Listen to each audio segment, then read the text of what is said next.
수요일 새벽기도회 시작합니다. 다 함께 신앙 고백하겠습니다. 나는 전능하신 아버지 하나님 천지의 창조주를 믿습니다. 나는 그의 유일하신 아들 우리 주 예수 그리스도를 믿습니다.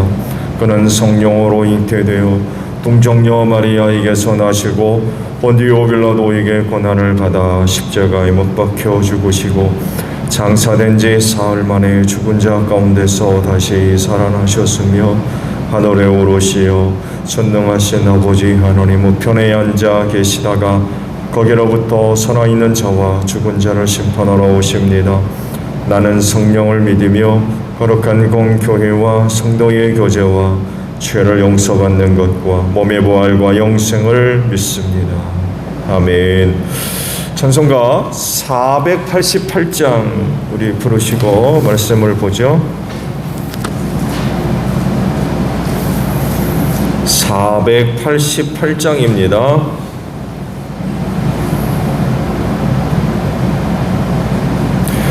이 몸의 소망 구원가 우리 주 예수뿐일세. 우리 주 예수 밖에는 믿으리 아주 없도다. 주 나의 반석이시니 그 위에 내가 서리라. 그 위에 내가 서리라. 무섭게 바람 부는 밤 물결이 높이 설렐 때 우리 주 크시는 내의 소망에 닻을 주리라. 주 나의 반석이시니 그 위에 내가 서리라. 그 위에 내가 서리라. 세상에 믿던 모든 것 끊어질 그날 되어도 구주의 언약 믿사와 내 소망 더욱 크리라. 주 나의 반석이시니 그 위에 내가 서리라. 그 위에 내가 서리라. 바라던 천국 올라가 하나님 앞에 배울 때 구주의 의를 힘입어 여시 바로 서리라.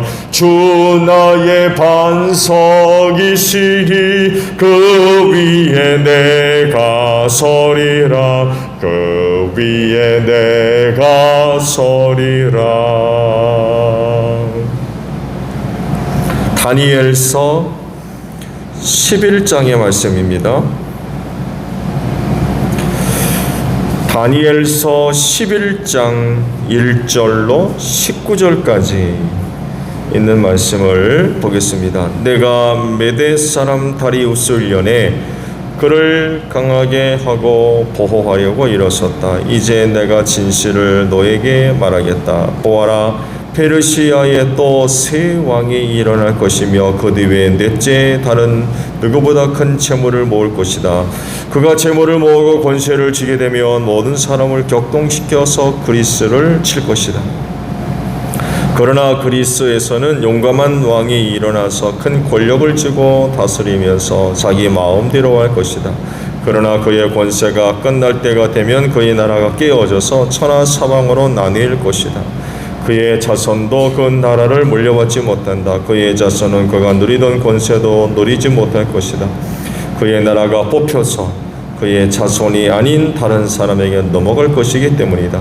남쪽 왕이 강해질 것이나 그의 장군 가운데 하나가 그보다 더 강해져서 더 큰 나라를 다스릴 것이며 그의 권세는 매우 클 것이다. 몇 년 뒤에 그들은 동맹을 맺을 것이며 남쪽 왕은 자기 딸을 북쪽 왕과 결혼시켜서 서로 화친할 것이다. 그러나 그 여인은 아무런 권세도 쥐지 못하고 왕자를 낳아도 세자가 되지 못할 것이다. 그 여인과 그 여인을 호위하여 온 이들과 그 여인이 낳은 이와 그 여인을 편들어 돕던 모든 사람이 다 버림을 받을 것이다. 그러나 그 여인의 뿌리에서 난 자손 가운데에서 한 사람이 왕의 자리를 이어받을 것이다. 그가 북쪽 왕의 군대를 공격할 것이며 요새에 들어가 그들을 쳐서 이길 것이다. 그가 그들의 신들과 그들이 부어서 만든 신상들과 귀중한 은그릇과 금그릇들을 노획하여 이집트로 가져갈 것이다. 평화가 몇 해 동안 이어간 다음에 북쪽 왕이 남쪽 왕의 나라를 치겠지만 결국 자기 땅으로 후퇴할 것이다. 북쪽 왕의 아들들이 전쟁을 준비하면서 많은 병력을 모을 것이다. 그들 가운데 하나가 몰밀듯이 내려가서 남쪽 왕의 요새를 쳐부술 것이다.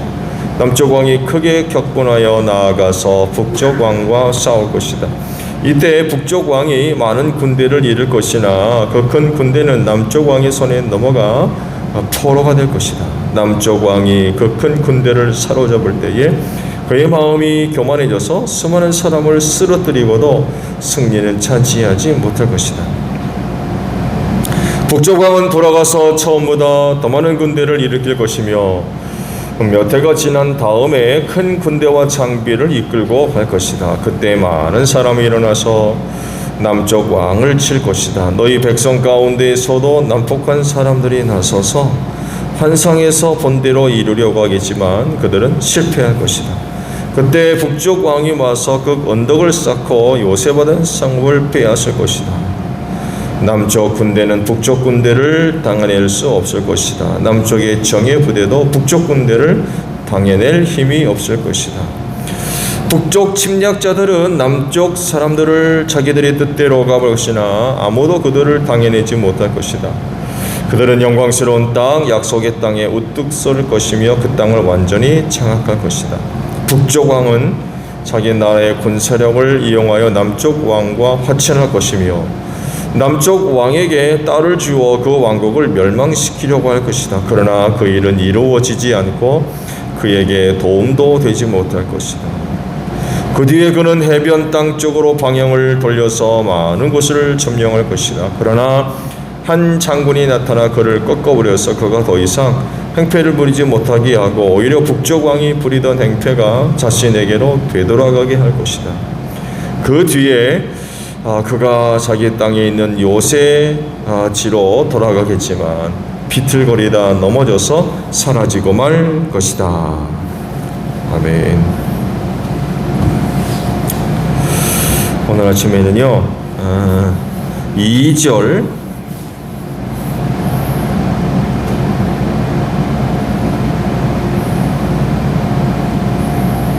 상반절에 있는 말씀이에요.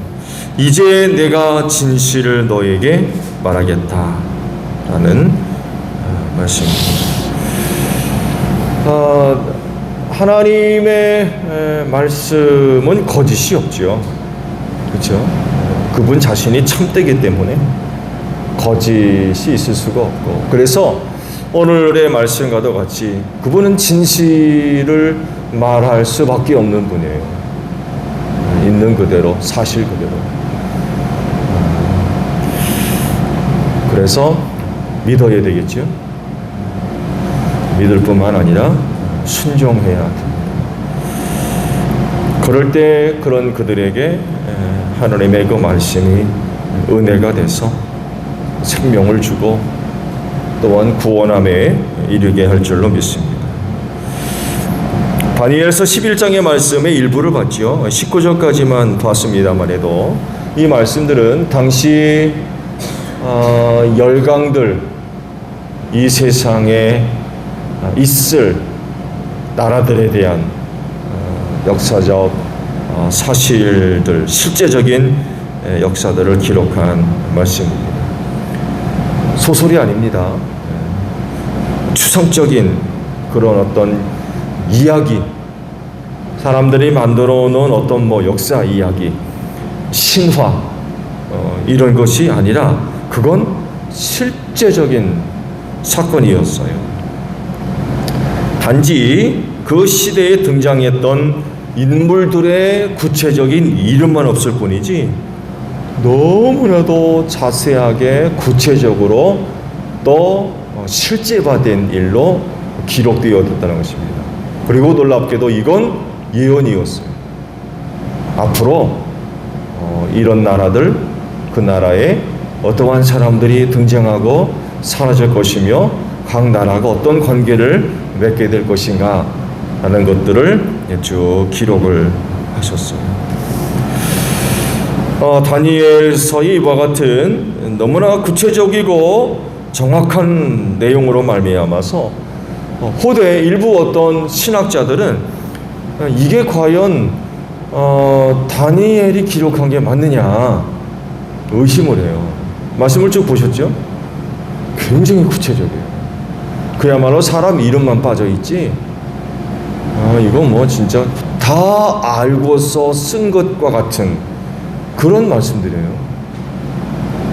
뭔가를 다 알고 뭔가를 다 알고 나서 사람 이름만 쏙 빼놓고 그 일어난 과정들 또 이면에 있는 여러 가지 사건들 이런 것들을 비유적으로 혹은 은유적으로 표현되어 있는 것뿐이지 이건 뭐 진짜 실제화된 어떤 일을 기록한 것처럼 너무나도 실제적이고 정확하게 서술되어 있거든요. 그러다 보니까 그리고 실제로 이렇게 됐고요. 그러다 보니까 믿지를 못하는 거예요. 나중에 어떤 사람이 다니엘의 이름을 빌어서 기록한 게 아니냐 이렇게 얘기할 정도로 너무나 실제적이고 구체화된 이런 것 말씀들로 쭉 기록이 되어져 있습니다. 그럴 정도로 너무나도 정확한 말씀들이었어요. 정말 너무나도 정확한 예언이었어요. 그대로 됐기 때문에 그래요. 이렇게 정확할 수밖에 없는 이유는 한 가지밖에 없어요. 그 일을 누가 행하세요? 하나님이 계획하시고 하나님이 이끄시며 이룬 일이었기 때문에 그건 정확할 수밖에 없어요. 하나님이 이렇게 하겠다고 계획 세워놓고는 다르게 하십니까? 사람들은 그렇죠. 사람은 그럴 수밖에 없어요. 아무리 완벽하게 계획을 세워놓고 준비를 한다 할지라도 뜻하지 않은 일이 도중에 여기서 터지고 저기서 터지면 계획과 목표가 달라지기도 하거든요. 이렇게 하기도 하고 저렇게 하기도 하고 목표가 여기에 있다가 저기도 가기도 하고. 근데 하나님은 그런 분이 아니거든요. 목표를 딱 세워놓으시고 이끌어 가실 땐 정확하게 하려고 하셨던 대로 조금도 변함없이 그대로 이루어 가시는 분이 바로 하나님이세요. 이 하나님이 다니엘에게 앞으로 있을 일을 말씀해 주시는데 틀리게 말할 리가 없죠. 그분은 모든 것들을 완전하게 이루시는 분인데 그 일을 다니엘에게 일러주시는데 다르게 틀리게 부정확하게 일러주실 리가 없다는 거예요. 그래서 오늘 주신 말씀이 뭐라고 그래요? 진실을 너에게 말하겠다라고 그랬어요. 진실을 너에게 말하겠다. 거짓이 아닌 뭔지도 모르겠는 이것도 아니고 저것도 아니고 부정확한 그런 것이 아니라 진실을 너에게 얘기하겠다. 왜? 하나님이시기 때문에 그래요. 하나님이시기 때문에. 이 진실은 말씀대로 후대에 그대로 이루어집니다. 그대로. 말씀드렸죠? 사람 이름만 빠져있지 여기 기록한 말씀 그대로 이루어집니다. 하나도 틀리지 않고 정말 다니엘에게 진실을 말하겠다라고 하신 대로 하나도 틀림없이 정확하게 완전하게 이루어집니다. 이런 사실들은 결국 인류 역사가 사람 손에 의해서 좌우되는 것이 아니라는 것을 또 우리에게 말씀을 하시죠. 표면적으로는 인간이 그 중심이고 인간이 거기에 주인처럼 보이지만 실제는 하나님이십니다. 하나님이 역사의 주인이십니다. 그리고 역사는 사람의 이야기가 아니라 하나님의 이야기입니다. 하나님의 이야기. 하나님을 인정하지 않는 사람은 역사 속에 등장했던 나라와 민족별로 누가 왕이며 누가 어떻고 이런 그 이야기들로 쭉 기록해 나가지만 그러나 역사는 사람 이야기가 아니라 하나님 이야기입니다. 오늘 말씀이 바로 그걸 얘기하고 있어요.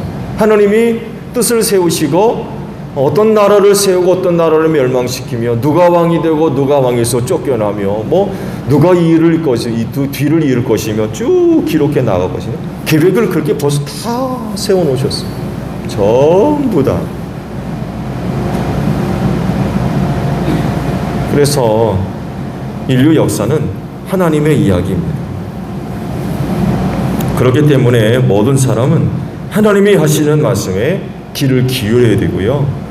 그리고 반드시 믿어야 됩니다. 진실이기 때문에 그렇습니다. 거짓이 없어요. 이제 인류 역사의 마지막 남은 사건이 하나 있죠. 그렇죠? 바로 예수님 재림입니다. 성경 말씀 속에 남아있는 미완성의 예언, 바로 예수 재림 사건이죠. 예수님의 재림은 죄악으로 가득한 세상이 심판을 받아 멸망될 그런 그 사건이며 동시에 하나님의 통치하실 나라가 완성되어지는 그런 그 놀라운 은혜들이 약속되어져 있죠. 성경의 모든 약속과 계획이 완벽하고 완전하게 이루어져 왔죠. 하나도 어김없이 그대로 다 이루어졌습니다.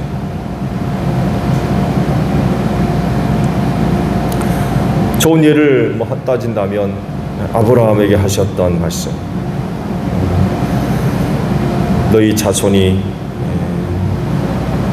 이방에 객이 돼서 살다가 4대 만에 이 땅으로 돌아오리라.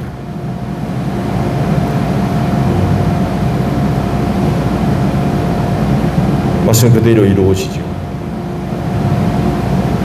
400여 년 후에 이루어질 일들을 아브라함이 아주 구체적으로 말씀은 하지 않았지만 굵직굵직하게 앞으로 있을 이야기들을 말씀을 해주셨고, 그리고 말씀 그대로 다 이루어지게 되죠. 이런 그 사실들을 볼 때에 지금까지 성경에 기록되어졌던 약속들 혹은 예언들 하나도 빠짐없이 전부 이루어지고 있고 이루어져 왔으며 앞으로도 반드시 완전하고 완벽하게 이루어질 것입니다. 거기에 바로 예수의 재림이 포함되어져 있으며 최종적으로는 하나님의 나라가 완성되어지는 그런 그 계획들이 세워져 있죠. 그리고 이곳을 향하여서 지금까지 인류의 모든 역사들이 진행해 오고 있어요. 여기로부터 벗어나지 않았습니다. 여기에 전부 초점이 맞추어져 있다는 그런 그 사실입니다. 그래서 예수의 재림, 하나님의 약속이고 계획이기 때문에 반드시 이루어질 줄로 믿습니다. 지금까지 하나님께서 약속하신 것, 계획 세워놓은 것 어긋난 게 없거든요. 내가 다시 오리라. 언제인지는 모르지만 아버지만 하시는 사건이지만 반드시 올 거다. 그리고 이 일을 위해 여러 가지 사인들, 사건들, 상황들 말씀하셨죠. 이런 일이 있거들랑 주님 모실 날이 다가왔구나.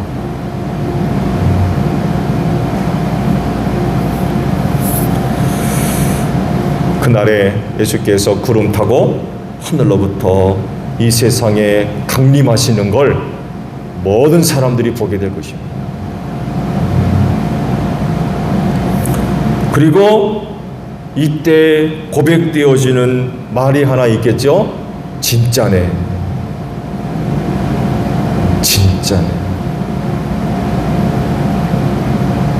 예수께서 다시 오신다고 그러셨거든요. 그때 그 일이 실제로 이루어지니까 많은 사람들의 입술을 통해서 고백되어지는 이야기예요. 진짜네. 진짜.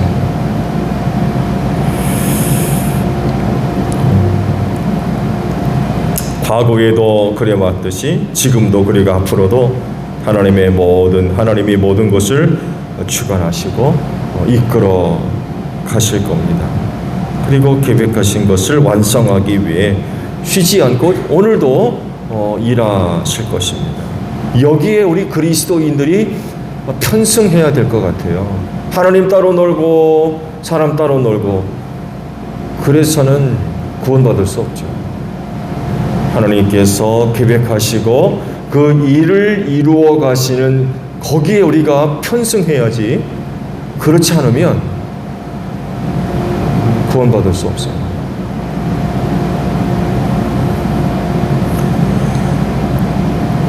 사람들은 믿지 않지만 그리스도인은 믿죠. 그래서 하나님의 뜻에 순종하며 삽니다. 그래야 그날에 공중에서 우리 예수님 영접하게 되고 구원에 이룰 수가 있는 줄로 믿습니다.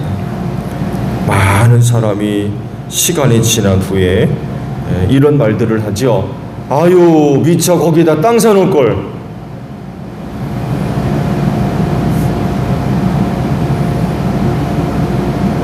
그런 말들 안 들어보셨어요?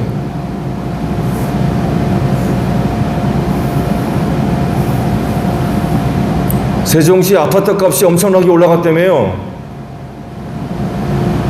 뭐 국회가 내려온다, 뭐 청와대가 내려온다 그러니까 아파트 값이 뭐 엄청나게 올라갔대요. 물론 그게 다 진짜 돈은 아니겠습니다만 해도 여하간에 처음 살 때보다도 아파트 값이 굉장히 많이 올랐대요. 그러면서 그런 말 안 들어보셨어요? 아유, 이렇게 될 줄 알았으면 미리 세종시내다가 아파트 하나 사놓을 걸.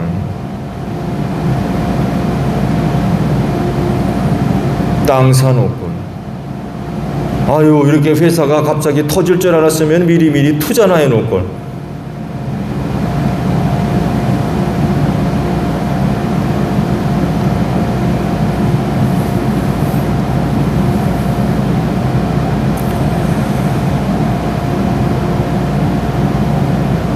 이런 이야기들이 있지만, 그렇지만 미래는 매우 불확실하고 또 변화무쌍하기 때문에 이게 이럴 것이다 라고 하는 예측은 거의 불가능합니다.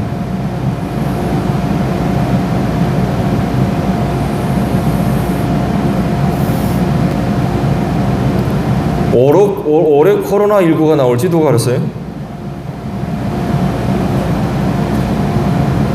아무도 몰랐어요. 이럴 것이다라고 정확한 예측은 불가능합니다. 그렇지만 하나님은 달라요.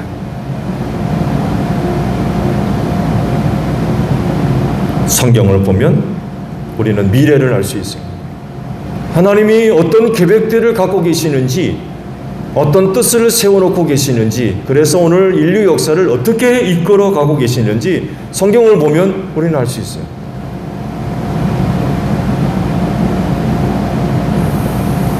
그래서 더 이상 그리스도인들에게 미래는 불확실성의 세계가 될 수가 없어요. 왜? 알고 있기 때문에. 미래가 어떤 방향으로 흘러갈 것인지 우리는 그 방향을 알아요. 그리고 결과를 알고 있고요.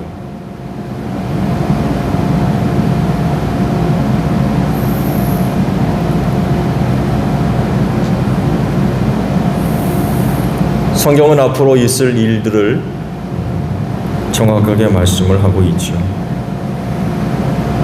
그래서 우리는 그 성경을 통하여서 우리의 미래를 바라다 볼 수 있어요. 그리고 놀랍게도 하나씩 지금 이루어져 가고 있고, 예수의 재림과 더불어 하나님의 나라와 하나님의 나라를 세우실 그 일들을 위해 하나님께서 무슨 일을 하고 계시는지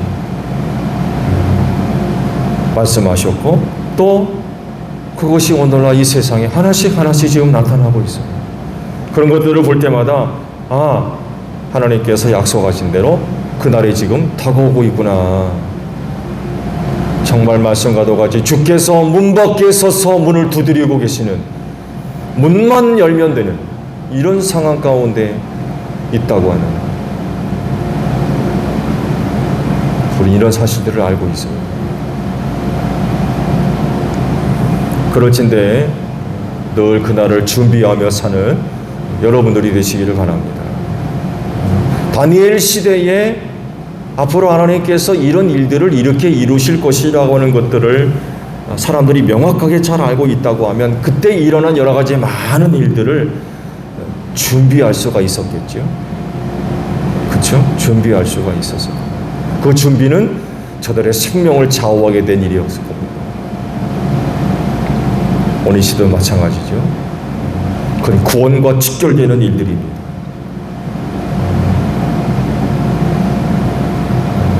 그렇진데 주님의 날을 오늘 하루도 잘 준비해가는 여러분들이 되시기를 바랍니다.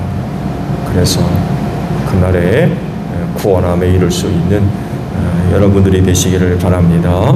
주기도문 하겠습니다. 하늘에 계신 우리 아버지, 아버지의 이름을 거룩하게 하시며 아버지의 나라가 오게 하시며 아버지의 뜻이 하늘에서와 같이 땅에서도 이루어지게 하소서. 오늘 우리에게 일용할 양식을 주시고 우리가 우리에게 잘못한 사람을 용서하여 준 것 같이 우리 죄를 용서하여 주시고 우리를 시험에 빠지지 않게 하시고 악에서 구하소서. 나라와 권능과 영광이 영원히 아버지의 것입니다. 아멘. 기도하겠습니다.